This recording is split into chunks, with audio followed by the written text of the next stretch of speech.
One of the most noticeable and interesting changes to TPP is the notices regime and how it's going to apply to contract management. Today, I'm with Yehui, who is a leader from Efficio's central government practice. Yehui, on procurement notices and contract management, where should we start? So I think contract management is a key area of change. What's interesting in that many of these notices, particularly in contract management, they simply didn't exist before. There are five new notices that are all mandatory. So the first one is a contract change notice, and that's prior to a qualifying modification taking place. And then you have a contract payment notice, and that's on details of payments over £30,000 made under a public contract. Then the third one is a payments compliance notice, where details of the authority's performance against a 30-day prompt payment terms has to be published twice a year. Another one is contract performance notice, and this is an annual report of contract KPI scores. And where there is a poor supplier performance or breach of contract, this needs to be published within 30 days of the event. And finally, a contract termination notice. And again, this needs to be published within 30 days of any public contract being terminated. So the Act therefore brings a much needed level of transparency and rigor to ensure public contracts are managed effectively.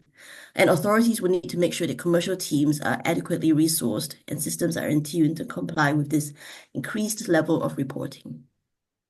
That's really interesting, anyway. So I guess if we start with compliance notices and payments, sorry, payment compliance notices and payments notices, it sounds like that will drive a lot of back office technical work. Can you tell me what government bodies are doing to prepare for that? Sure, publication of notices might sound resource intensive, but as long as organizations set their processes up right, many of these can be automated. For the data collection to be meaningful, data needs to adhere to a consistent standard, and so authorities need to start ensuring the data meet the government data standards.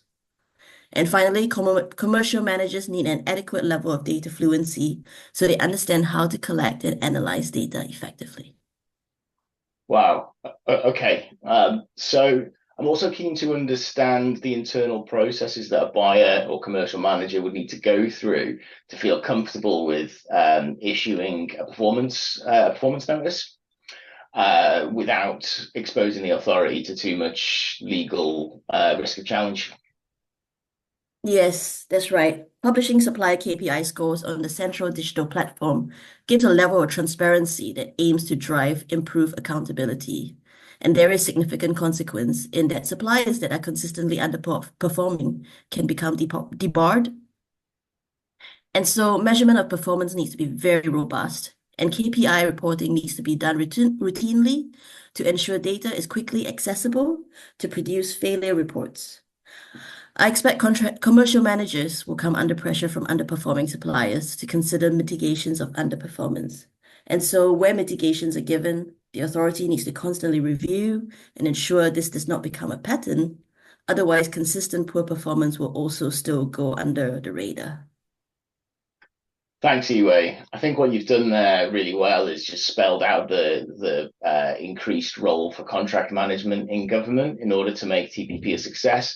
And I guess the other side of that is the political damage that departments can be exposed to if they don't.